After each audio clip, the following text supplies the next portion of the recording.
YouTube ఛానల్లో మీ వ్యాపార ప్రకటనల కోసం 9154949554 కి కాల్ చేయండి. తెలంగాణలో ఏ ప్రభుత్వం ఉన్నా సరే భూములు అమ్మకపోతే తప్ప వారికి రోజులు గడిచే పరిస్థితి లేదు. అయితే అమ్మకం లేకపోతే తాకట్టు పెట్టడానికి కాన్సెప్ట్ గా మలుచుకుని ఓటు బ్యాంక్ రాజకీయాలు చేసేందుకు సిద్ధమవుతున్నాయి. గతంలో కేసీఆర్ ప్రభుత్వం చేసింది అదే, ఇప్పుడు రేవంత్ రెడ్డి ప్రభుత్వం చేస్తున్నది అదే. విచిత్రం ఏంటంటే ఇద్దరు తాము ప్రతిపక్షంలో ఉన్న రోజున భూముల అమ్మకాన్ని వ్యతిరేకించిన వారే, తమ దాకా వస్తే మాత్రం భవిష్యత్ అవసరాలు, పారిశ్రామిక వృద్ధి వంటివి పట్టించుకోకుండా అమ్మకానికి పెట్టేస్తున్నారు. 2023 అసెంబ్లీ ఎన్నికల్లో గెలవడానికి బీఆర్ఎస్ చీఫ్ కేసీఆర్ విస్తృతంగా నిధులు సమకూరించారు.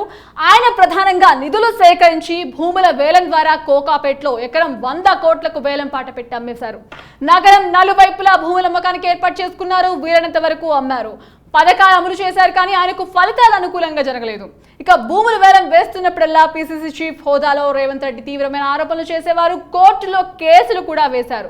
తను అధికారంలోకి రాగానే మొత్తం భూముల వేలాన్ని రద్దు చేస్తానని చెప్పేవారు. ఇప్పుడు ఆయన అధికారంలోకి వచ్చిన తర్వాత మాత్రం కేసీఆర్ రీటైల్ గా భూములు అమ్మితే రేవంత్ మాత్రం హోల్సేల్ గా తాకట్టు పెట్టడానికి ఏర్పాట్లు చేసుకుంటున్నారు.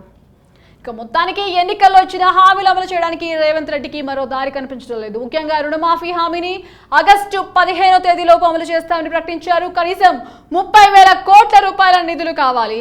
ఏ విధంగా చూసినా అంత మొత్తం సేకరించడం అసాధ్యం. అందుకే ఆయన భూములపై కన్నేశారు. అత్యంత విలువైన సుమారు 400 ఎకరాల భూములను ప్రైవేట్ ఫైనాన్స్ సంస్థలకు తాకట్టు పెట్టేందుకు ఏర్పాట్లు చేసుకుంటున్నారు. కోకాపేట రాయదుర్గంలో ఉన్న ఈ భూముల విలువ బహిరంగ మార్కెట్లో 20,000 కోట్లు ఉంటుందని అంచనా. వేగంగా రుణ ప్రక్రియ జరిగేందుకు ఏపీలో జగన్ ప్రభుత్వం నియమించుకున్నట్లుగా కమిషన్ ఇచ్చి కన్సల్టెంట్ ను పెట్టుకుంటున్నారు. ఇప్పటికే మర్చెంట్ బ్యాంకు కోసం టెండర్ కూడా ప్రకటించారు. నిజానికి భూముల తాకట్టు పెట్టకుండా వేలవిస్తే ఇంకా ఎక్కువ నిధులు రావచ్చు. కానీ రియల్ ఎస్టేట్ రంగంలో కరెక్షన్ వస్తున్న సూచనలు కనిపిస్తుండటంతో ఆశించిన మొత్తంలో నిధులు సమకూరే అవకాశం లేదని, తనఖాకు వెళ్లడమే మంచిదని భావిస్తున్నట్టుగా తెలుస్తోంది. ఇక ఒక్కో ఎకరానికి గరిష్టంగా 50 కోట్ల చొప్పున 400 ఎకరాల విలువను 20,000 కోట్లుగా నిర్ణయించి తాకట్టు పెట్టాలని నిర్ణయించారు. ఈ ప్రయత్నం సక్సెస్ అవుతుందా లేదా అన్నదాని సంగతి పక్కన పెడితే, ఇలా ఎన్నికల హామీలకు అందుబాటులో ఉన్న ఖరీదైన భూములు తాకట్టు పెట్టడమే, అమ్మడం చేస్తూ పోతే తర్వాత ప్రజా అవసరాల పేరుతో మళ్ళీ పేదల భూముల్ని సేకరించాల్సి వస్తుంది. ఇప్పటి వరకు జరుగుతోంది అదే. ఇక ప్రభుత్వాలు ప్రజా సంక్షేమం అంటే ఇలా ప్రజా ఆస్తులను అడ్డగోలుగా అమ్మేసి ఓటు బ్యాంకుకు పంచుకోవడం అన్నట్లుగా మారింది.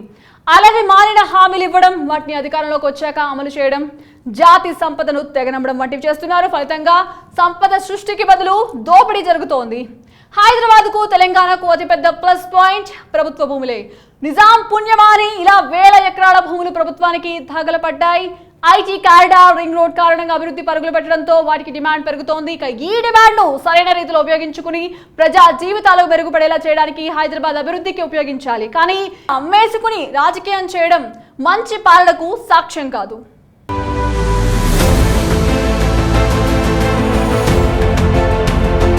Please subscribe to KTV Telugu. KTV Telugu channel.